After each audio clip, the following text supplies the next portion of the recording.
Bom venir, nós estamos orgulhosos, muito contentes de ter você aqui conosco, sobre, por fim, nós vamos dar ao público de Aruba chance de mirar nossa seleção Vega. Agora nós temos um grupo de nossos jogadores de seleção que chega fora de Holanda. Nós estamos aqui na Participina na airport, junto com um jogador que está residenciando na Aruba. Assim, junto como time, nós saímos aqui, vai aqui no hotel, e um jogador vai estar junto no hotel, onde se man aqui, nós está fazendo vários treinos como preparação para o Vega de Javierna, onde nós enfrentar uma seleção de jogador de nacionalidade estrangeira que está ativo aqui na Aruba. Quando nós com sa kita hingga em outro com bosta manejar para se tudo sa possível.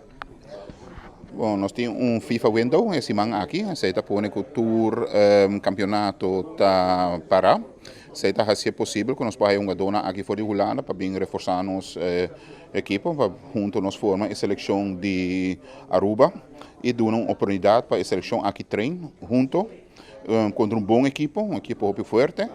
E essa também ajuda nós como preparação para o Vega de Nations League que lo iniciar na luna de julho. A preparação está bem bom. Nós estamos em invitação acaba de sacar duas lunas né. Para treinar dois viagens em cima com a pré-seleção. Qual teriba já luna e já nação, então o resto de dia não tá com nosso clube. Então a preparação está muito bom. Nós preparar suficiente acaba para vir, para nós poder treinar de cima aqui com o outro resto de jogadores também.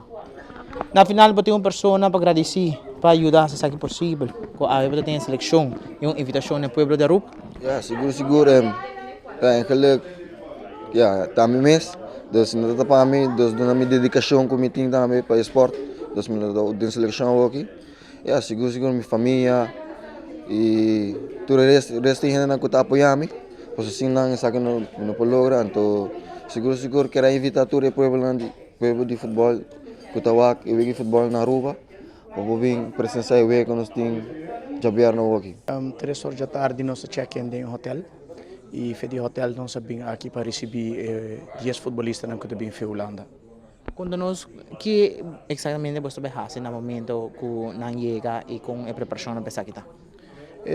Aqui nós temos training camp, onde nós treinamos com o time completo, dus 10 futbolistas de Holanda e 10 de Aruba.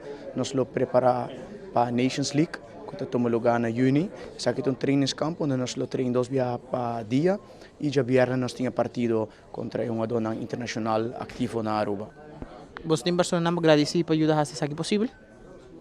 De mim caso, me que agradecer a VB dia mais pela oportunidade para poder representar a Aruba como o bounce coach de seleção e também, naturalmente, todo futbolista não está disponível para o training camp aqui. Seguro um danke na nang. Uiteindelijk nanta estreia nang que vai mostrar a Aruba que nanta representar a bandeira.